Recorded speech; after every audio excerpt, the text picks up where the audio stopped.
ஈரோடு மாநகராட்சிக்குட்பட்ட ஆர்கேவி சாலை, காவிரி சாலை போன்ற இடங்களில் மாநகராட்சி அதிகாரிகள் ஆக்கிரமிப்புகளை அகற்றி வருகின்றனர். இத்தொடர்பான மேலும் விவரங்களோடு இணைகிறார் செய்தியாளர் சக்திவேல். சக்திவேல், வணக்கம். மேலும் விவரங்கள்.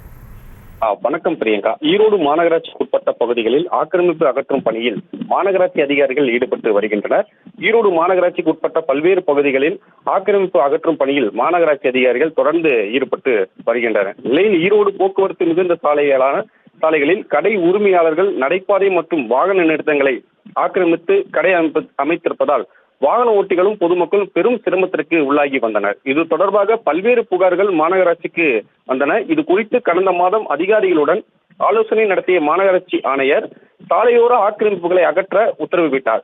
இதன் பேரில் கடந்த மாதம் 20ஆம் தேதி முதல் கட்டமாக பன்னீர்செல்வம் பூங்கா முதல் மணிக்கூண்டு வரை ஆக்கிரமிப்புகள் அகற்றப்பட்டது. இந்நிலையில் ஈரோடு மாநகராட்சிக்கு உட்பட்ட ஆர்கேவி சாலை, காவேரி சாலை உள்ளிட்ட இடங்களில் 2ஆம் கட்டமாக அதிகாரிகள் ஆக்கிரமிப்புகளை அகற்றும் பணியில் தற்போது ஈடுபட்டு வருகின்றனர்.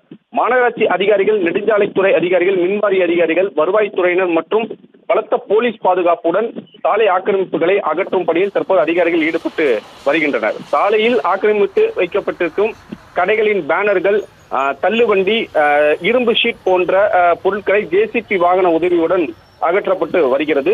அதிகாரிகள் வருவதை அறிந்த சில கடை உரிமையாளர்கள் சாலைகளில் இருந்த பொருட்களை பத்திரப்படுத்தி கடைக்குள் எடுத்துச் சென்றனர். இதே சாலையில் கடந்த 6 மாதங்களுக்கு முன்பு கடைகளின் ஆக்கிரமிப்புகள் இடித்து அகற்றப்பட்டது. ஆனாலும் அடுத்த சில மாதங்களும் தினங்களில் மீண்டும் ஆக்கிரமித்து கடைகளை வியாபாரிகள் விரிவுபடுத்தினர். இதற்கு நிரந்தர நடவடிக்கைகளை மேற்கொள்வதுடன் சாலைகளை ஆக்கிரமிப்பு செய்து வைக்கக்கூடிய வணிகர்கள் மீது கடுமையான நடவடிக்கை எடுக்க வேண்டும் என பொதுமக்கள் தரப்பில் வலியுறுத்தப்பட்டு கோரிக்கை விடுக்கப்பட்டது. தொடர்ந்து படிப்படியாக மாநகரின் மற்ற சாலைகளிலும் இடையூறாக உள்ள ஆக்கிரமிப்புகளை அகற்றப்படும் என அதிகாரிகள் தரப்பில் தெரிவித்தனர். பிரியங்கா, விவரங்களுக்கு நன்றி சக்திவேல்.